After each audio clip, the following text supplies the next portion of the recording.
Listen up or run for cover. Dropping knowledge from the people who have it to the people who need it. The real Brad Lee Bombs is dropping bombs.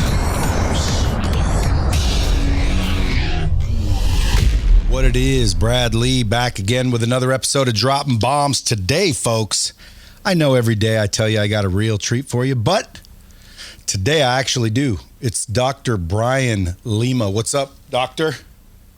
How are you, Brad? Dude, how's it going? I'm extremely impressed, number one, with you. Brian is a cardiac surgeon, which is unbelievable. You take hearts out of bodies and swap them. Don't you? It's great. I couldn't imagine myself doing anything else. I mean, but like, think about that. Like most people's jobs are, whatever. It doesn't matter. It doesn't get much more impressive than you cut out hearts and transfer them to another body and get them beating again. Is that crazy or what? You see it once, man, and I was hooked. That was it. Dude, like, how did you pick cardiac surgery? Well, my dad had a heart attack when I was really young, and that really spooked our family. He got through it, but I always kind of had that in the back of my mind. And when I finally got to med school, those were the surgeons, the doctors I looked up to the most. I mean, it's the longest period of training. It's almost like the same way I guess you would think why some guys want to be a Navy SEAL. It's like, what's the hardest, craziest, most intense thing? And that's what I felt heart surgery was. And I was like, that's what I want to do. So I went after it. For you guys that don't follow this guy, you want to go to IG at Brian Lima MD and or his website, brianlimamd.com.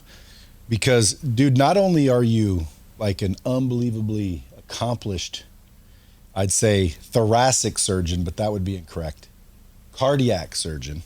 What's a thoracic surgeon do?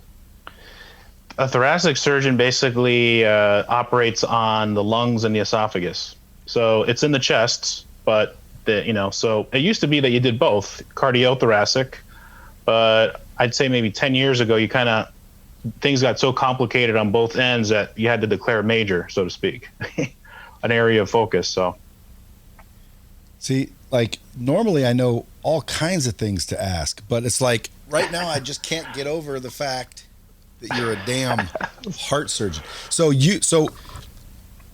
whenever that heart is like rushed to be put in somebody, you're sitting there waiting on a heart, or when do you slice open the body and start, hey, where's the heart? Let me put that in there. So the tricky thing also is that the heart, you really only want it out of the body for about 4 hours. So once, you have two teams, you have your donor team and the recipient team. So when the donor team goes to whatever hospital it is, a short flight away or chopper or whatever, and they get in there and start cutting out the heart, the clock is ticking. That means by the time they get it out, bring it back to your OR and you sew it in, that's 4 hours. And so typically you time it. We do this down to the minute such that I'm ready when they walk into the OR with that heart. I've already got the chest open. I've already got everything teed up. And then once I have it at that position, I can take the heart out in literally 2 minutes. And then it takes me about 50 minutes or so to sew in the new one. So that's about an hour right there. So you have 3 hours of travel time, basically. Now, who's lucky enough to get a heart transplant? Is that reserved for the filthy rich? No, I mean, you have to be insured to some degree, but basic insurance, and we do about we should be doing more of them than we are. I tell you that much. I mean, heart failure is growing exponentially in our population because we're getting older and things like people are living longer. Hearts that before you would die at an earlier age of heart disease, we get you out later. So there's people on the wait list just dying. Do cigars lend to heart disease? It's tobacco, man. Unfortunately. What about chewing Nicorette? Is chewing Nicorette okay? Yeah. It's still nicotine. But it's the stuff in the cigar and the cigarette and the toxins, the carbon, all those things that are can damage the lining of your blood vessels. That is unfortunately so the culprit. When that person's laying, I mean, think about laying on the table with your chest open, and you have to remove their heart to make room for the new one. That's right. Which means when you remove the heart, technically that person's dead. So you have them hooked up to the heart-lung machine. So every heart surgery, whether it's a transplant, bypass, valve, when you open the chest, you basically connect a giant hose into the aorta, a giant hose into one of the venous chambers, and you connect that to a circuit, and you basically are bypassing the heart and the lungs. So you technically are covered there. How long can somebody survive that way? In the OR like that, a few hours is okay. The problem is once you start going further and further out, the blood contact with that circuitry causes a huge cascade of inflammation. So then, folks get pretty sick. And so you generally try to limit it to a few hours if you can. Dude, are you, like, when you walk into the hospital, are you like the rock star of the hospital? That's the thing, man. It's probably it's counterintuitive to look at it this way, but it's the most humbling field because, I've said this many times, you think you're in a good streak. You're like, oh yeah, I'm all over this. I'm the greatest thing since sliced bread, and wham, something will happen. You do a perfect surgery and just something out of your control happens. And so it's a humbling field. You kind of, you learn that you don't get too high with the highs, too lows with the lows. You kind of even keel. And you got to be confident, but not arrogant. Yeah, but walking through the hospital, there's no other doctor can do the shit you do, right? They're not even allowed by law. They're not even allowed by law to do that, are they? No. I mean, it's a pretty brutal. I mean, it's 10 years of training after medical school, 10 years of reps. And by the way, so by the way, what total amount of time did you go to school for this? So 4 years of college, 4 years in medical school, and then 10 years of, it's almost like residency is like an apprenticeship. You're getting a small stipend, but in this case, it's 10 years of that. So, while all my buddies were, making a lot of jack on Wall Street or, doing this and doing that, I was like, chipping away. So I didn't finish till I was 35.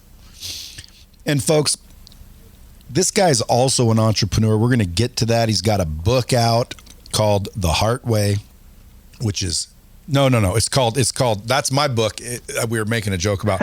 His book is called Heart to Beat. But I'm like, Heart to Beat. That's a cool name. But then I got the wordplay, hard to beat. What's your story? Why are you writing a book on how to win? What happened? I mean, you obviously won, dude. You're a heart surgeon. It's unbelievable to me. Like, to me, if I were a heart surgeon walking into a hospital, like, because everybody already thinks doctors are pretty impressive. When parents are asked, who do you want your daughters to marry? They're always a doctor or a lawyer, at least back in the day. So doctors are always these admirable positions. But then when you got one that walks in that literally could literally remove your heart, put it in another body and make it all work, that to me is almost like a mad scientist position. That to me is like other doctors would be like, damn, dude, how do you do that?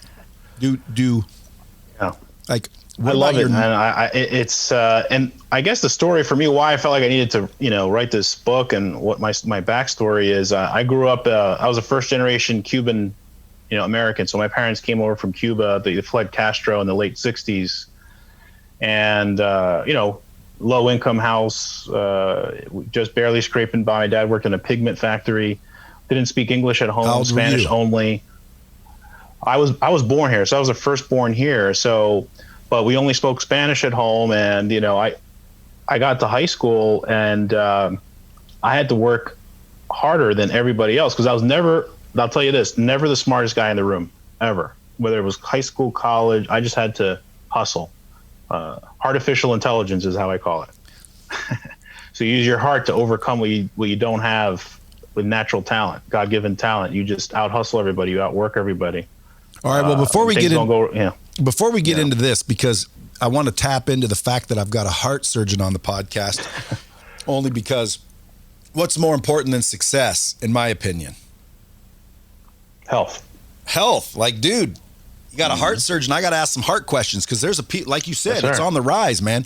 What would a normal, let's say a guy's out there kicking ass, doing a startup or running a business or high stress situation. What are some of the things people can do, men or women, to literally ensure that their heart is in better condition?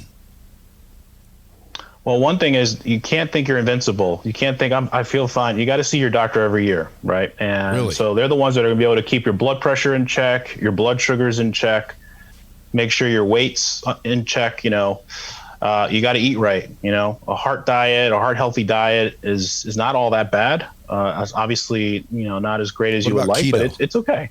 What about keto? Keto's fine. I think it all boils down to the fat content, right? Because some of the meat can have a fair bit of fat content but I think the principle is lean, portion control, not high in sugars, that sort of stuff. Now, then there's you have to exercise. I think that's the biggest thing. Every week I talk to people like, I don't understand. I never smoked. Smoking, by the way, pretty bad. Avoid that.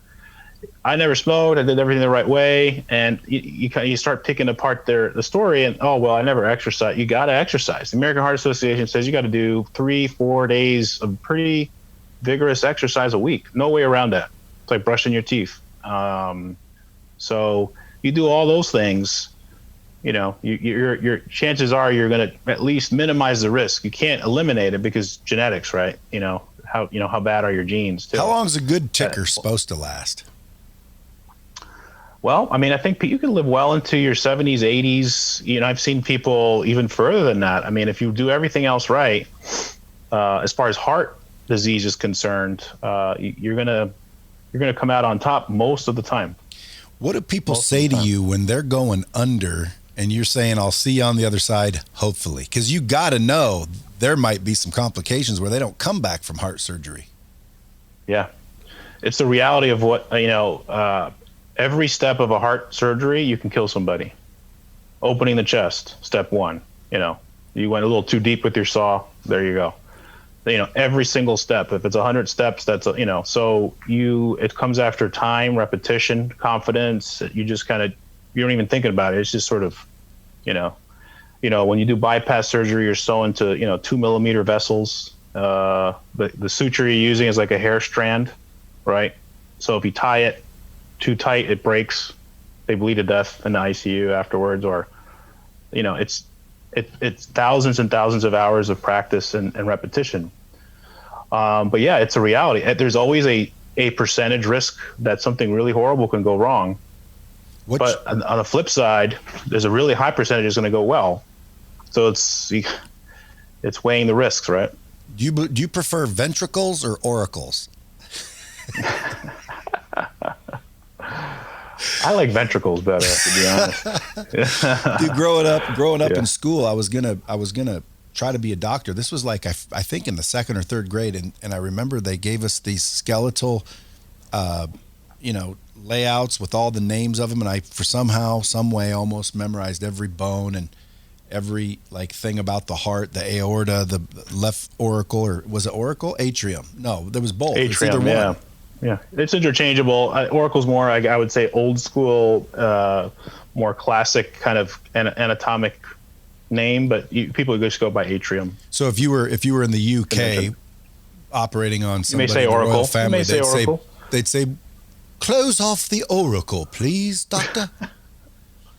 That's just crazy to me. So basically, eat right, exercise, don't be a dumbass, and that would improve the risk of heart attack or heart failure or heart disease greatly.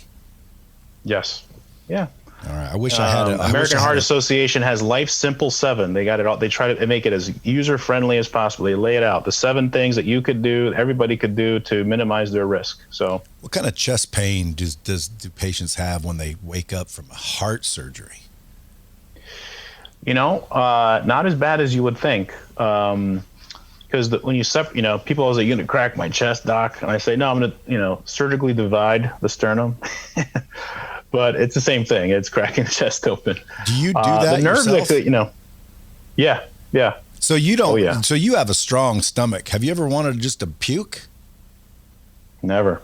No. Even back in school? It's all or nothing. No, I mean, that's what it is, man. And you see, when we have visitors come in all the time, people want to come and watch. It's all or nothing. People either are like, "Oh, wow, that is awesome. I really like that," or they start turning green and they're going to pass out. So it's one of those things where you love it or you're not into it. Where would someone see you perform surgery? So right now I am at North Shore University Hospital on Long Island, but actually next month I'm transitioning back to Dallas, Texas, to Medical City, Dallas, to take over their surgical heart failure program. So that's gonna be good. I'm excited about that. Yeah, I mean, I had a whole thing here I could have read.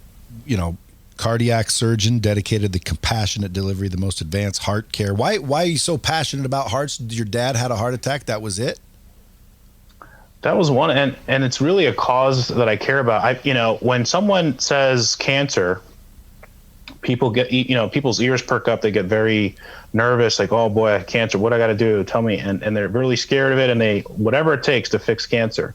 Heart failure, is more deadly than cancer and more common than cancer. It kills more people than cancer, yet it doesn't get the street cred that cancer gets. So part of my mission is I want to get the word out that, man, we're really not addressing this the way we should. And so part of my passion too is trying to, obviously opportunities like this with you to spread the word. Yeah, dude, that's awesome. Hey, I can tell you, listen, Bomb Squad, the listeners, there's nothing more important than your health. I mean, I'll tell you what, that you just made me think of something I've never really considered. And you're right. When someone says cancer, it's like, ooh, nobody wants cancer with the chemo and the cancer. But I would imagine heart disease and heart failure is way more common, isn't it? It is. And the problem is if someone walks in and their doctor tells them that they have cancer, or there's even a hint that there might be cancer, you get sent to an oncologist, no questions asked. We got to make sure this isn't cancer. Heart failure, it's like, well, we got some medications, because it's a spectrum, right? Not everyone's crashing and burning when they walk in, but the important thing is they're not sent to specialists. So more often than I care to say, I see these folks too late. I mean, they're coming at me at the 11th hour. We could have done a nice transplant. Yeah. If they're seeing you, dude, it's way too late. It's not. Damn. Or even too late for me to even help them. No way, bro. Like, I never ever want to see you helping me. Like, no, man, at least totally with the heart it, surgery. I do want to pick your brain on all of this, expertise that you've learned throughout life. But usually when I think of a heart surgeon, I'm thinking of someone that came from a la-di-da family. I call them beaver cleaver families. I grew up in I would say a good family, but the neighbors in our neighborhood were always like, one was an eye doctor and so forth and so on. And their kids were always very prim and proper while we were a bunch of freaking wild animals. We got no supervision really. We were kind of blue collary. So when I think heart surgeon, I think, well, you must have come from a kick-ass family then. No, man, I had to scratch and claw every step of the way. I was valedictorian in my high school, but I was a machine studying. But you've always been that way? You've always just been a smart dude? Yeah, you know what it was? It's a crazy story, but 8th grade graduation, my best friend, the award ceremony, my best friend, who's also an immigrant kid, parents were Italian, he crushes it. And he gets every award in the book. And I'm sitting there like as embarrassed as you could be because I know I didn't apply myself. I was like, oh man, that was, I blew it. And so from that moment on, I kind of was like, you know what? I'm never, ever letting that happen again. I'm going to work, as hard as I possibly can. Let's see what happens. It's almost like as I look at this picture right here and I look at you, I'm like, dude, do you look younger now? What are you doing? You got some sort of freaking fountain of youth shit going on? I really try to stay in shape the best I can. Some weeks are better than others. I try to exercise. I try to eat right. I'm in my 40s now, and so I think part of that, my dad had his heart attack in his early 50s, so I'm kind of getting, Like, man, I gotta be in my A game. And so I do the best I can to stay healthy. Dude, are you married? I am. Married with kids? No kids yet. Yeah. Dude, how did I'd love to find out from your wife, like, how does it feel to score? What does your wife do? Is she a heart surgeon too? No, school teacher. But how does it feel for you to score a school teacher, I should ask? Dude, school teachers to me, man, tell your wife thanks from Brad Lee, because I'll tell you, man, they're the most undervalued resource I think we have in the United States. It's hard, man. Yeah. Well, I mean, again, like you're saying, like the heart attacks and the heart failures, they don't get much street cred. How come teachers don't get more credit? They're teaching the children, and now that COVID hit and you start doing homeschooling, you start to realize, like, dude, they're underpaid and undervalued teachers. I was about to say, how did she feel getting a heart surgeon? But now she's a teacher. So again, you guys are like the freaking fairy book. Or the fairy tale couple.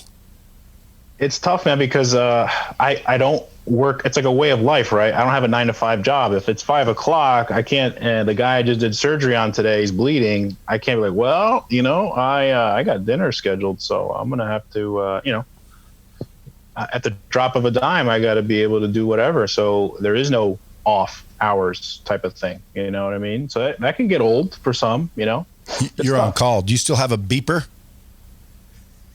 Thank God, no. It's all cell phones. But man, I did back in the day in residency, have that beeper, on my scrub, like, I'd be passed out, and it's like I can hear it vibrate. Hour number 30 of being up. Dude, does a heart surgeon make shit tons of money or no? Not as much as you would think, or based on the amount of training and things like that. I'm comfortable, but you don't do it for the money. There's a lot of easier ways to make money, I'll tell you that. I know, but you can't be in it for the money. Well, yeah, but still, I mean, you would think, that's life and death right there. You would think they would be the highest paid of them all. Who makes more money, an anesthesiologist or a heart surgeon? Generally speaking, heart surgeons are probably right up in there. The other, I would say top 2 or 3, sometimes neck and neck, neurosurgeons, spine surgeons, plastic surgeons, because plastic surgeons, a lot of it is not insured, right? So it's all private pay. So it really depends. But yeah, but dude, it's comfortable. But yeah, dude, what would you rather have? Your back worked on or your heart removed? Well, man, in the book I talk about, people say this ain't brain surgery. I'm like, man, they should change that. This ain't heart surgery. And so because you're in a moving target, right? The brain doesn't move. The heart's beating. You're like stitching on this thing. Hey, listen, heart and brain. I say that I'd give you guys both equal credit. Why? You screw up the brain in one little tiny way, dude, you can do some damage. I think I had a brain surgeon on. So like the brain surgeon hits a little tiny spot in the brain that he shouldn't touch. Boom, you're paralyzed for life. Wouldn't that be, well, again, still not quite death, is it though? So heart surgeons still edge out the brain surgeons. What would you rather be dead or be a vegetable? I guess that's arguable, but I joke around. I mean, neurosurgeons are like brilliant. I mean, I just kind of poke fun at them. They think it's pretty funny. All right, so this book, dude, Heart to Beat. It basically means hard to beat because you're basically talking about mindset and what does it take to win and succeed on the entrepreneurial side of things. Talk a little bit about that. So the idea, how I kind of solidified the whole theme of the book was obviously my life story and what I had to do to get to where I am. But we were talking before we started recording the first heart transplant I did on Long Island. It was the first one ever done on Long Island. And, we caught it on film, which is, it's like a rare thing to see, but taking the old heart out, getting ready to pass it off, it starts beating like just, in my hands. It's just like 3 or 4 times. It's kind of like, wait, I'm not done, like put me back in, coach, like, come on. And that just really stuck with me because it's like, wow. I mean, imagine if we, like our hearts, right? We just beat, because if your heart stops beating, you're dead. So no matter what state of mind you're in, what you're going through in life, ups, downs, your heart's just there, kind of boom, boom, just doing its thing. And that's kind of when I started to formulate this idea of the heart way, where, you got to work really, really hard, but you kind of always kind of have to be doing your thing, control what you can control, knock that out of the park, ignore the other stuff. So that's where that whole theory came into play. And I used my story as kind of a backdrop for how to tell that story and how I progressed through life with it. So what would you say, like, what's holding most people back? I think a lot of people have, we all want things now, Amazon Prime, your social media, you're flooded with these images of overnight success. You don't really have to work for it to get it. Why am I going to spend the idea of someone like me spending 10 years to train, that sounds like insanity to most people. But what I would say is nothing worth doing is going to be easy. There's really no shortcuts if you really, really want to be successful. But most people want that shortcut. Okay, what's the life hack? How do I get that here tomorrow? I don't want to wait 5 years. So that's one. Two is fear of failure. Fear of failure. Oh man, what are they going to say? I'm not even going to do that. And if someone would have told me when I was 8 years old, 10 years old, that I'm going to be a heart surgeon, I'd be like, man, get out of here. That's crazy. I couldn't do that. That's like, but everything is a process. Many, many people did it before you. There's nothing special about the people before you. It's just, one rep after another, after another. Eventually you get there. Where's your wife right now? In New York. I was hoping she was in the room. I got questions for her. No, you got questions, dude. I think fear of failure is the most interesting of topics, only because when people ask me, what do I believe stops everybody? It's themselves, obviously, and it's the limiting beliefs is my answer. But that's really what I mean. It's the limiting beliefs that causes, this fear of failure based on everybody else's opinion. And that's what I don't understand. It's like, why do people care so much about what other people might say? Should they fail? Should they, crash and burn, go BK, whatever the case may be? What do you think that is? Why do you think people care so much? I think I talk a lot. I have a whole chapter about this in the book. Fear has kind of become weaved into the fabric of our whole lives. I mean, everybody's got a phobia of something. The rates of depression and anxiety are at an all-time high in our population. We live in a paranoid, world. The news is flooding all this stuff at us constantly, 24/7. We're all, we're always that panic button that we all have. It's always hit. We're always like, just, passwords for your every single account. What if I get hacked? What if, alarm systems for your house? We live in this hyper vigilant existence. And that translates into, I don't want to fly too high. I just want to fly under the radar. Nice. I want to coast. And then something like COVID happens. And then all of a sudden what was supposed to be, the sure way, the certain, the sure bet, all that stuff is, out the window now. So I think people have to really just, first off, try to find out what is they really, really want to do and just go after it and not be worried about failure. You're going to fail. I mean, that's the thing. There's no way around it. There's going to be some bad, dark days, you can't think it's going to just be like this cakewalk, rainbows and unicorns and stuff. It's not.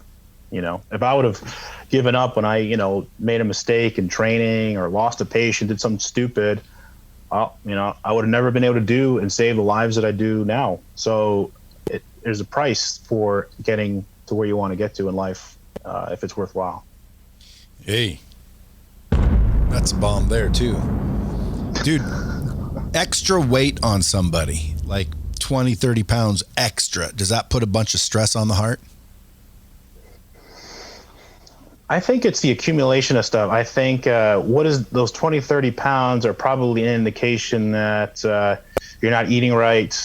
You're not exercising as much as you should be. Your salt intake is high, all these different things. It means maybe your blood pressure is a little high. All these things that it's like this perfect storm of slow level damage to the heart arteries, the lining of the heart arteries over time. It doesn't, it doesn't happen overnight. It's years, right? So it just means maybe if you stay that way, depending on what your genes are, and if you're not doing other things that are detrimental, if you also happen to be smoking, and oh, by the way, your blood pressure is out of control and your sugars are, out of whack, then you start then it becomes, a big problem. It can lead to bad things. So basically, just to go back, you said get an annual checkup, eat right, eat lean, do exercise, and you'll be light years ahead of most people. Right. And then if again your health's in pretty good shape, or at least you're going in the right direction, you don't want to take. I wanted to break down the shortcuts, and then you also want to break down any fear of failure. Okay. So, fear of failure. One of the examples I use a lot of sports analogies, right? And one of my favorite sports analogies is, I was at Duke for like 11 years, medical school, residency. So I bleed Duke blue. I loved it. So Duke basketball. And so the shot, right? When they beat Kentucky back in, I think it was 93 or whatever it was. And what I talk about is like, who is it? There's always that person on a team that they want the ball in their hands when it's ready, when the game is on the line, right? That's what it's got to be like. They're not worried if they're going to miss the shot. They don't overthink it. If we overthink everything, it's like, oh, what if I miss? Oh my God, it's all, they're just like, this is just another shot, just like the 1,000 shots I take in practice every week, So it's it's a matter of adjusting your psyche about it. It's trust in the process, trust in what you're doing and the reps that you're putting in and the time. And if you miss this time, okay, fine, but you can't always pass the ball off to somebody else to take the shot. You got to take the shot at some point, right? Or you're just going to be running away from every challenge your whole life and, be miserable, right? Dude, you should set up some sort of mentoring for young dudes going to school or maybe just coming out of school. You're only 40 and you learned a lot of this. Do you have businesses? I mean, usually, dude, it takes somebody years of business and entrepreneurial experience to learn these lessons. How did you learn them just replacing hearts?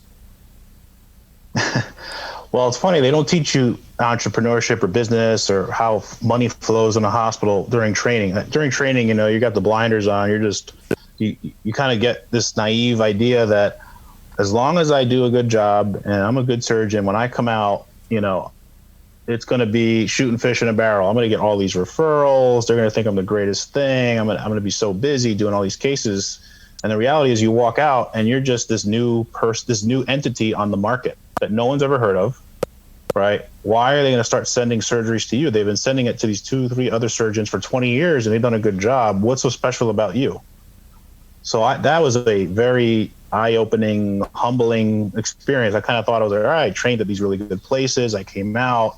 All right, where are the cases at? It's like crickets. Really? It's like, no, you got to get out there. Well, you got to get out there. You got to hustle. You got to meet the, doctors in the community. You have to, see, I never would have guessed sell that. them on what it's the way of the market, like any other market. That's what it is. I mean, it's a business, it's at the end of the day, it's a business, right?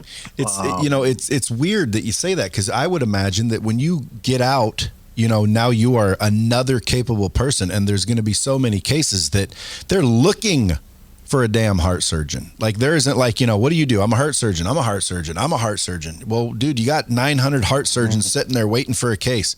I would have thought it's the opposite. Like, dude, they're waiting for someone to be able to fix hearts. Because there's not that many that are trained. It's not like, maybe 100 or so, so a lot of the markets are saturated or have been for some time. So a new surgeon coming out, by and large, it takes you a couple years, maybe even 5 years to build a practice. Wow. So how'd you deal with that? Well, I got over myself first. I had to do that. Be like, okay, I guess I'm not as great as I thought I was. And I had to start getting out there and, start closing. Always be closing. Hey. You know, getting out there, meeting people, dinners, business cards. You know, going to offices. Yeah, but like, dude, I don't understand. I don't understand referrals in that game. Like, if me and you met through buddies or whatever, and it's like, you know, hey, here's Dr. Lima. He's a heart surgeon. I'd be like, cool, right on, dude. But I don't know a bunch of people that need you. Who calls you? Who basically says, hey, I need a damn heart transplant or I'm going to be dead? Cardiologists. So cardiologists are internists that then do special training in cardiology. So they give medications for heart disease. They do some procedures that are not surgical, you know, catheters and stuff.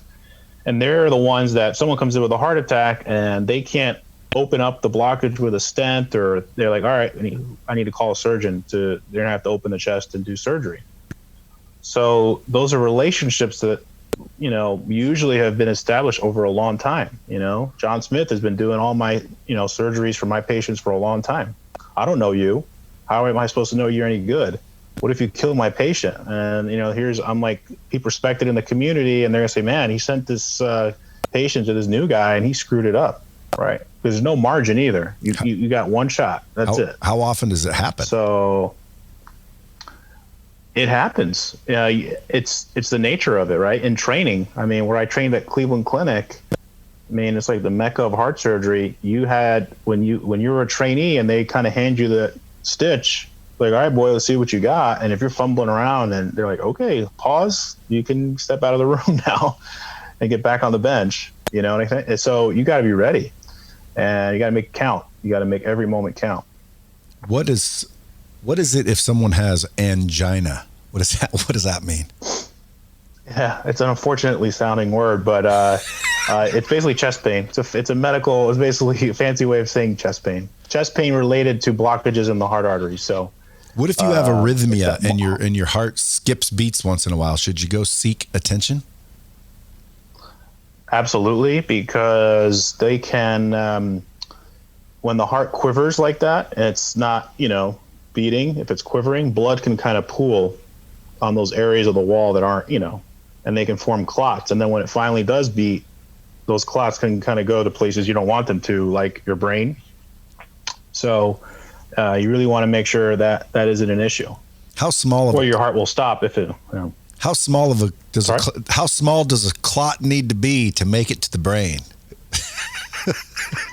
It can be pretty. Yeah, I mean, it all it takes is, depends, right? Like that example you were saying, that one little spot in the brain. If it just so happens, bad luck, and that one little tiny clot goes to a really critical area, it depends.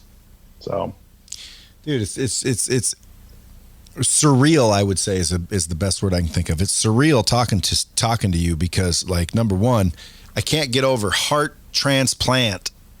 transplantation is like massive. That's like major. That's removing a heart and putting it in another one and bringing them back to life. Like, my mind keeps going like, well, how do you get the heart to come back? Do you like shock it? Is there an electrical charge that goes boom, boom? You know what? There's so many questions about heart surgery. I just want to know, like, it's crazy. One of the fascinating things is that the heart muscle, the cells of the heart muscle, they're like rubber bands and they stretch. So when the heart chamber is filled up with blood, it instinctually contracts. It's like a rubber band. You pull it and it'll instinctually kind of go back to its original size. So it's that elasticity of the heart muscle cells that give it that property of, you know, so for a transplant, you know, you get the new heart, you got a big clamp on the aorta. So that's how, you know, no blood is pouring out into the cavity. You sew it in, there's like 5 connections, and then you release that clamp. So you're basically reintroducing blood back into the new heart. And 9 times out of 10, that heart will start, oh, okay, thanks. And it'll start beating again. It'll know what to do instinctually. Don't you think that's just crazy? I love it. I mean, it never gets old. It's just, now sometimes it doesn't do that, and you're going to have to do some things to kind of get it, sometimes it sort of staggers out of the gates a little bit. Yeah. Being a doctor, you're a scientist, basically. Yeah. So with that, like, do you believe in God? Do you think, because when you say that to me, I think the heart, that's miraculous shit right there. That it just knows to start beating because blood touches it. Like, isn't that miraculous shit? Do you believe in God is the question? I do. I was born and raised Catholic. I don't know if I would. I'm definitely Christian. I'm not exactly Bible thumping. I'm not exactly. But I do believe in a higher power. I don't know if my God is the one, but I definitely, there's things that happen sometimes you just can't explain. And Have even you had though some of I those? would like to think of myself as a scientist, but there's just things that happen sometimes where you just chalk it up as, well, that's got to be a power greater than myself at play here. Have you ever saw anything crazy like on the operating table where maybe, they knew something after they came back, or any crazy stories like that? It's crazy. At first heart transplant, this woman was waiting in the OR, because what we typically do is the donor team is out at this other hospital, and what I do is I wait for them to give me the visual, because I can't commit to doing anything until the donor team has opened up and looked at that heart in person. Like, does it look as good in person as it did, blood work and tests and stuff? So when they give me that visual, they call me like, the heart's good, get after it, and we're going to get started here. I walked into the OR and she was like, they said it looks good, didn't they? Like, she knew, like, immediately, like almost exactly the same time that I got that call. So that was pretty, that was spooky in a good way. It was just, whoa, that was pretty amazing. So why would a heart surgeon decide to write a book about getting through mental toughness? It was never part of the plan, and I got out of training. I was 35 years old. I was a few months in to my new job, first job, and in the middle of the night, randomly, I woke up with like this flood of ideas. I couldn't stop writing. It was just like coming out, all these different ideas, and it was things about mental toughness. It was almost like I had to download this stuff, and because when you're in training, it feels like you're not in regular civilian existence. Like, you're cut off from regular civilian life. You're just in the trenches at the hospital working. And I finally rejoined civilian life, and I kind of looking around, I'm like, well, I don't know. I was sort of a bit disappointed with a lot of people just getting by, just sort of the apathy, no purpose, just kind of not really applying themselves. And I got to a point where I was like, this is crazy. I mean, there's people are leaving so much on the table. So that's how it started. But then it took years. I kind of kept racking up these notes. And then finally, 5 years later, I was like, you know what, I'm going to write a book. That's it. I got to do it. And it just came to be. Dude, I'm going to go get that book. I think it's going to be pretty. I think you're going to like it. I think it's going to be pretty clever based on the old heart to beat. That's good. Yeah. That's good word. Every chapter has heart in it, like artificial intelligence, a hard act to follow, heart of war, like kind of, it's good stuff. Is there I try to splice in heart everywhere I can. Is there such thing as a broken heart? Believe it or not, yeah. I mean, the official medical it's a mouthful. Takotsubo cardiomyopathy. So it's named after some Japanese fish, the way it's shaped. But when extreme emotional stress can, in some folks, lead to this stress-induced heart failure, where the heart it's a broken heart syndrome, kind of affectionately referred to as. And it has this characteristic shape of when you see it on an ultrasound. So, it can happen. It's not a super common thing, but it's definitely a recognized entity. Have you ever heard a story where like somebody's husband died or wife died and then they died because of a broken heart? Yeah, I mean, you do see that. You definitely hear that. And I think also, I mean, people give up, people lose their nerve. They just, it's amazing sometimes these things that you can't explain, right, all the way. But definitely seen that whole situation with Takotsubo. It's a known thing. You see it from time to time. Dude, I think you should end up being a coach or something. It's like earlier when I was asking, like, what do you do? You're like, well, I go to the hospital and do these surgeries. I'm thinking to myself, like, how rare is it to get an opportunity to speak with a heart surgeon that's actually a heart surgeon every day? You're not trying to sell courses and do anything. you're just on a podcast talking about, getting out of your own way, basically. Yeah. Getting out of your own way. 100%. I love coaching. Football was plan A. Heart surgery was plan B. I love football. I played football in high school. And a lot of the stuff that I then was exposed to in training, football had prepared me for it. The coach screaming in your face, getting the thick skin, getting your clock cleaned and getting back up, recognizing the difference between being injured and being hurt, right? If you're hurt, you can still play. If you're injured, you physically cannot play. But those types of things I carried with me, into training, and they definitely served me well too. Unfortunately, I wasn't gifted. Even though I tried, man, football wasn't it for me. I just couldn't. I did everything I could, but I just wasn't good enough. How tall are you? 6 foot. What were you weighing back then? 220, 230. That's beefy. Yeah, I was I was captain of one of the captains of the football team. I made varsity as a sophomore. But I was slow. I didn't have the speed and the agility. I had strength, but I couldn't. My stats weren't good enough. Period. Dude, talk about the A, B, C, D's of failure. It's a funny thing we say sometimes, surgeons love to, it's this stereotype about surgeons, and I've seen it over the years, where it could never be their fault. If something goes wrong, it's not the surgeon's fault. Someone screwed something up. So A is accuse, B is blame, C is criticize, D is defer, blame. But really, that's not the way you should look at failure. If it's actually failure, you're probably the root cause of it. And blaming others for your failure is a surefire way to keep failing and not get out and not get improved. So it's owning your failures and not looking for an excuse and someone to blame. So do you have anything tactical to accomplish that? Because that's easier said than done. Even for me, sometimes something will happen and I'll be quick to think, well, it's because of this, when in reality, I know it's because of me, only because I'm an ancient war dog that's been through a lot of different situations where I had to learn the hard way, not the hard way, but the hard way. Yeah. But dude, a normal 20-year-old's not going to know this stuff. They're going to blame for probably 20 more years before they realize they should have just solved it by looking inward. You're right. It's tough. I remember myself at that age. You don't have the insight. I think that emotional intelligence, for me, it didn't really come into play until well into my 30s, I think.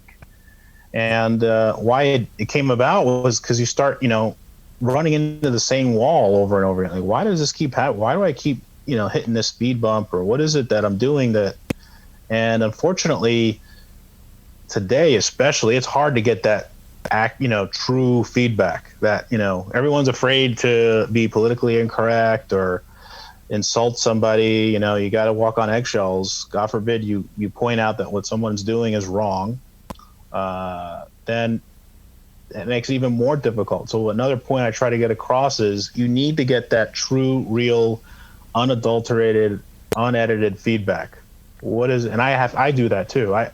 I'll say, hey, how did, if I, when I've gone from one position to another, different jobs, I'll do like a 360 review. I'll ask guys I work with, like, hey, so tell me, give it to me straight. What the good, the bad, the ugly. And that feedback, man, has been so helpful. But a lot of people don't want to hear that. They only want to hear the good things. They don't want to hear where they fall short. Hey, if there's other heart surgeons listening, which there very well may be, what would you advise them?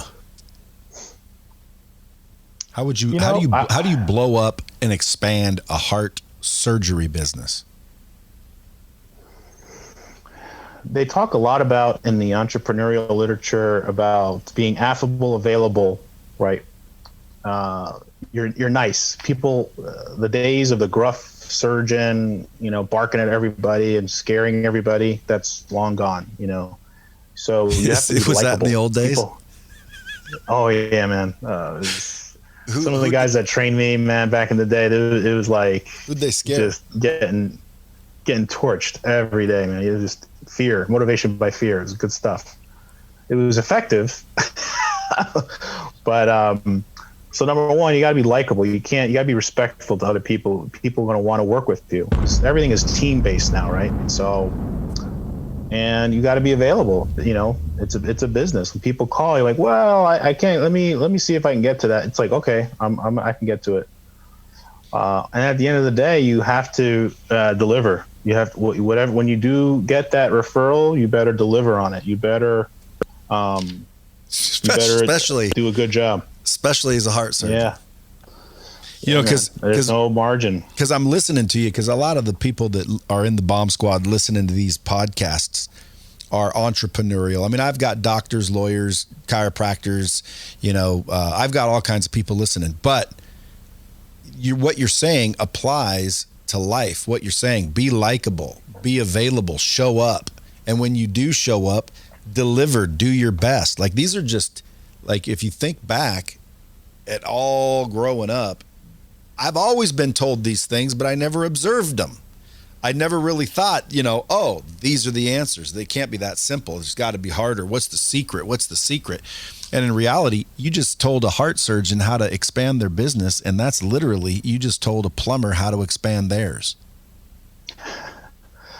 And complacency, right? People do, you know, my dad was great with this. So I would do well on a test or something, and I would be pretty proud of myself. And he'd say, all right, that's great, but don't rest on your laurels. I mean, he must have said that to me 1,000 times, where it's kind of like, the game ain't over yet. I mean, that was today. What are you going to do tomorrow? What have you done for me lately? It's always, you know, I make the joke in the book about football, right? Last week, the guy won the game in the weaning seconds. Everyone loves him. They're talking Hall of Fame, you know, all this stuff. The following week, he fumbles on the 1-yard line. Everyone's screaming. They want him out, you know, put the backup in. He's a bum, all this. It's a cutthroat world. People want excellence all the time, not just you were pretty good at one point, you know? Where do people get this book? It's on Amazon, right? It's on Amazon, anywhere books are sold. And you can also look at or learn more about the book and about me on my website. Can you buy the book on the website? Yeah, there's direct links. I'd go there, because don't you make more on the book if they buy it direct? Well, it's still through Amazon and Barnes and Noble, so it's not, you know. I learned some entrepreneurship. I didn't take it that far. Maybe that's the next. Well, because I got my book coming out, I started pre-selling it. I put it on my website. Everyone's like, "Well, throw it on Amazon." I'm like, "Dude, they'll take like a big old chunk of it, wouldn't they?" Yeah. Yeah. So I just sell it on my website. So I was going to tell people, go to your website, but if it's through Amazon, go to Amazon or go to BrianLimaMD.com. Order that book, Heart to Beat. Talks about your whole story, right? Yeah. Yeah, and the lessons I learned along the way, the different things, and, you know, at the very end of the book, it's like a bonus section. I talk about heart health and some of the stuff that we were touching on about, you know, heart disease is the unheralded, you know, disease. It doesn't get the street credit it deserves. So I talk a lot about that too. I think it's really going to help a lot of people.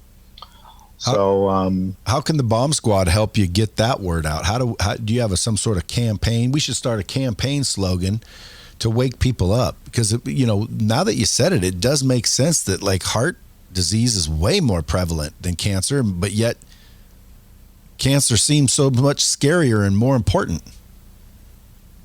Well, I think, you know, you having me on this on your podcast is huge. I think the more that we can get folks that do what I do or take care of heart patients are on these type of, you know, venues where maybe, you know, people getting to hear that wouldn't have otherwise heard it, right? Because I think that's important, getting the word out to as many people as possible. So, and not any Bomb Squad friends, yeah.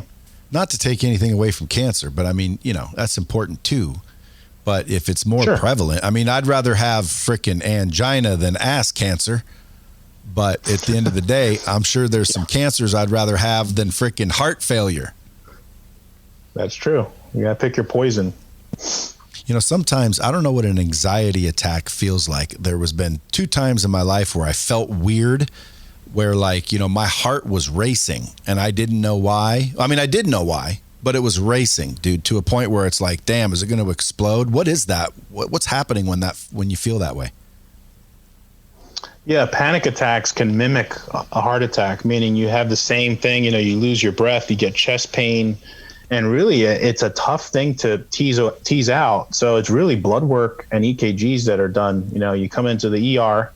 That's another thing. For the love of God, I mean, if someone has chest pain, don't tough it out. Don't be a tough guy. Come into the ED. If I had a nickel for every time. Describe chest pain. You know, people.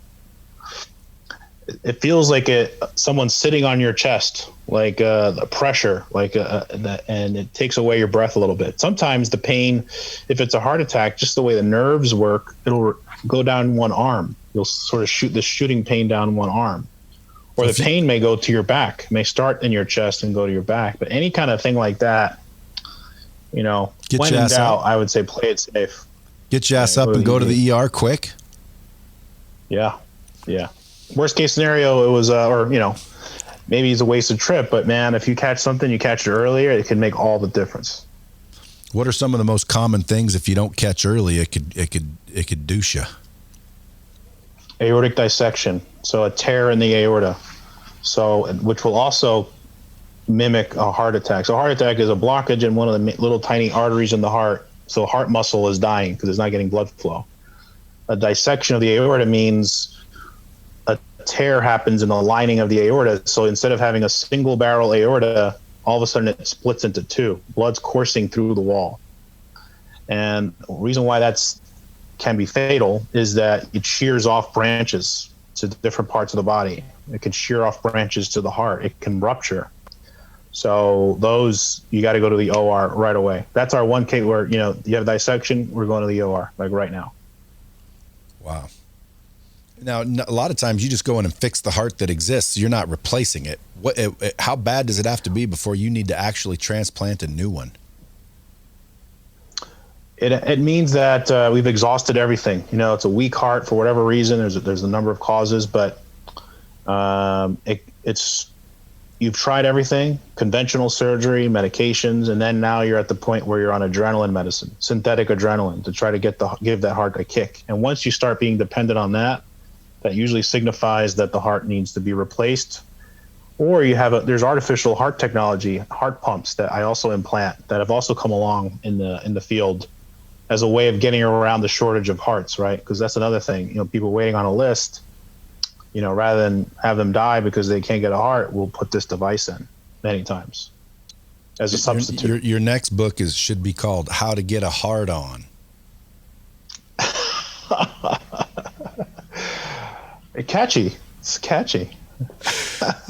Dude, that's another freaking pandemic that's going on nowadays, dude. I think it's crap in people's diets and food that literally lend to all of this nonsense. But with medical advancements, don't you think our lifespan is like way longer than it used to be? Do you think it's ever going to be possible to live 120 years on average?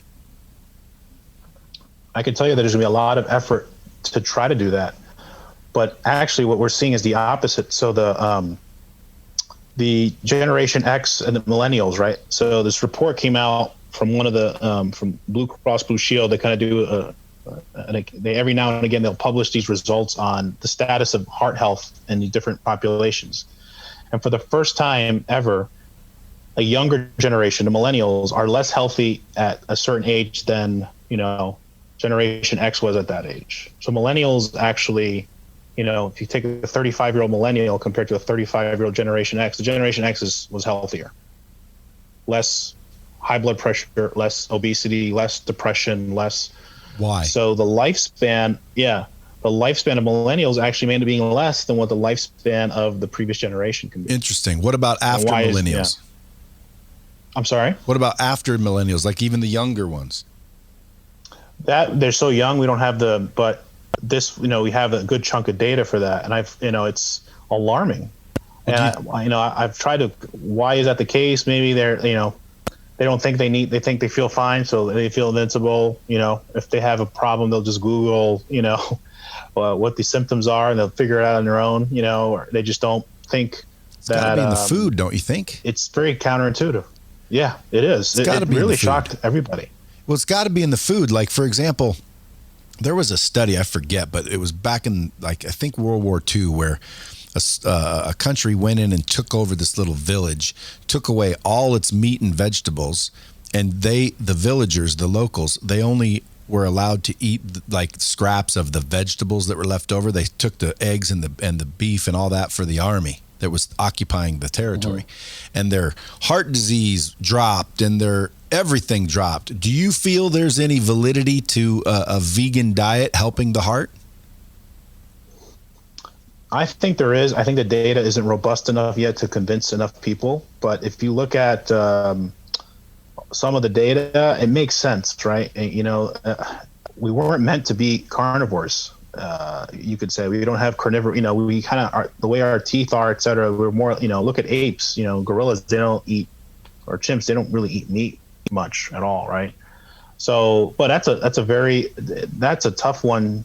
Talk about a culture change or whatever. That's going to be a real tough one to reverse. People really like their chicken nuggets and but it doesn't matter like that, and steak.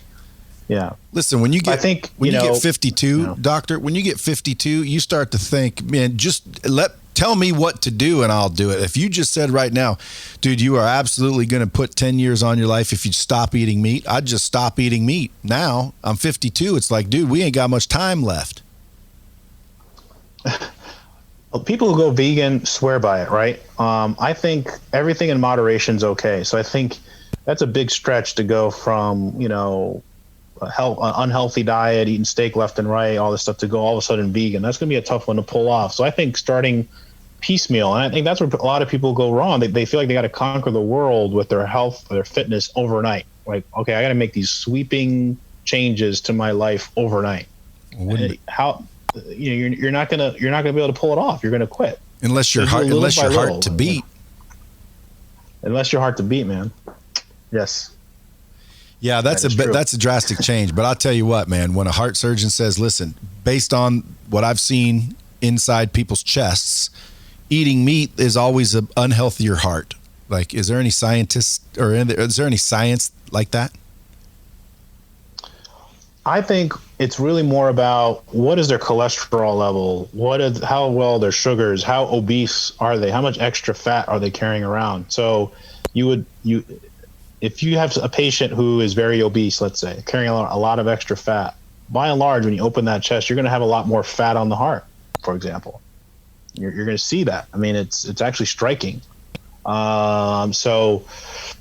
And you're going to, chances are, if you look at the inside of those blood vessels, you're going to see calcium, thickening, plaque, all those things. The problem is it's really tough to single out the smoking gun in any situation because there's always so many factors, right? Genetics, age, are they smoking or not? Are they diabetic or not? So it's really, really tough to say, oh, it's because of X. It's because of this. It's because of the meat, right? So they all work together. Is there any single supplement that's excellent for the heart health? I would say that just a general multivitamin, just your, garden variety. It's got most of the stuff in there. I think going crazy with trying to, excessive amounts of other over-the-counter things. Whatever it is, you should always not, do this on your own. Weigh it in with your doctor. Your doctor probably has a recommendation. Yeah, this is a good multivitamin. It's got the stuff that I think you need, enough of it that, we got you covered. So never do it on your own. Well, dude, I appreciate you giving the Bomb Squad an hour of your time. I love the story. I'm going to get the book. Everyone should go get the book on Amazon. It's called Heart to Beat by Dr. Brian Lima, Surgical Director of Heart Transplantation at North Shore University Hospital. You're also the Associate Professor of Surgery, best-selling author of Heart to Beat, and my new buddy. Dude, listen, if I start getting any chest pains, I'm going to text you. Everybody else, share this out. Ahead, you man. never know who that could listen to this episode right here and literally go get a checkup, and you are responsible for saving their life. So make sure you share this out to everybody you know. And Brian, you're a badass. Do people call you Brian, or does everybody call you doctor? Most people call me Brian, honestly. I always feel, Yeah. I always feel bad not saying doctor because, doctors earn that title. But anytime that I get to know a doctor, I for some reason, I just like to call them by their first name. Do you take that rude when people do that to you or no? I don't, because I know what I do, and I know I don't need a title to sort of make that official. You know what I mean? And so I think people that take themselves too seriously, that's never a good thing. I'm kind of laid back. I'm not laid back when I need to be. Are you? Are you dropping knowledge on your Instagram or Facebook or anything? I am. Yeah, I like to share a lot of stuff that's going on in the field, developments, advances. My own stuff. I do a lot of research. I'll have patient testimonials, to sort of shine a light on some of the therapies that we can offer folks with heart disease and the successes that we have, the progress that's been made. So, and I talk about regular, motivational stuff, entrepreneurial stuff. I talk about themes from my book that I think resonate with people in all walks of life, not necessarily just medical backgrounds. Just anybody wanting to do well and succeed. Dude, plus you got 97,000 followers, dude. For a heart surgeon, that ain't bad at all. It's pretty good. Well, just the beginning, hopefully. I mean, dude, I know coaches, trainers, motivational speakers. They don't have that many followers. You on like Today's Show and stuff? Do you like show up on news when they're talking about medical related things? Oh, by the way, yeah. What do you think of this vaccine? You get one? You got my second shot yesterday. Here I am. Do you think people should do that or no? I do. I mean, I know it's controversial, but I've seen too many people die or get really, really sick and close to dying from COVID, and not necessarily people you would think. Younger people. So I think if it becomes available, it's your best shot, because vaccine. This is a very well studied vaccine from either company, so I would recommend it. What about all the negative press you see? Yeah. What about all the negative press? That's there's always going to be negative press, right? No matter how much robust data is supporting stuff, but by the channels that we use all the time, day in, day out, for every kind of drug you can imagine, every chemo drug, every therapy that we prescribe people is subjected to the same level of scrutiny, and this is no different. And it's by all measures the right thing. It helps. It is effective. So my reply to people is when they say, I don't believe, it's like you can't pick and choose what you're going to believe. So it's, some people don't even bat an eye when they get prescribed whatever antidepressant, whatever, drug for their heart, whatever. And it's, vaccine. I don't know about that. You sure you guys know what you're doing? It's like, well, wait a minute. Yes, we do know what we're doing. So if your family your family's all vaccinated. Well, the rollout, right? Unfortunately, that's a whole other political story, right? But, I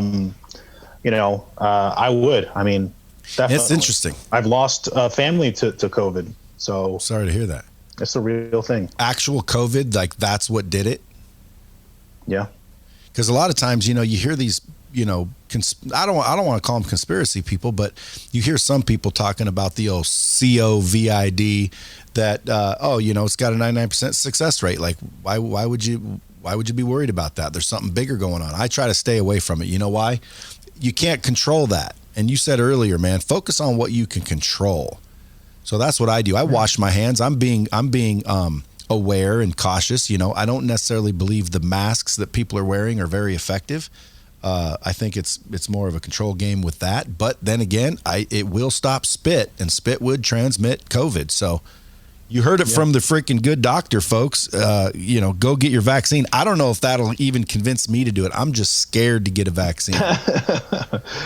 Yeah. No, I mean, it's understandable. I mean, it's not, and it made sense for me too, that, obviously risk benefit, I'm in the trenches taking care of these folks. I'm in it. I mean, I'm in the rooms, I'm doing procedures on these patients and stuff. So my exposure level, is very high. So did you ever get it without a vaccine? No-brainer. I'm sorry? Did you ever get it without a vaccine? I've not gotten COVID, even though I've done everything humanly possible to protect myself. You know, you're wearing like 5 masks and the whole 9 yards. But that's, it's crazy because for the first time, policemen, soldiers, they put their own life on the line when they go into battle or go, chase criminals. Right. As a surgeon, my life is never on the line, right? It's somebody else's that, is my responsibility. But this was a total, for the first time as a doctor, my life was actually on the line and my family's life. What if I bring that home? Right. So that's just one of those things where it was a no-brainer for me. Damn. Never thought of it that way. Another good tip.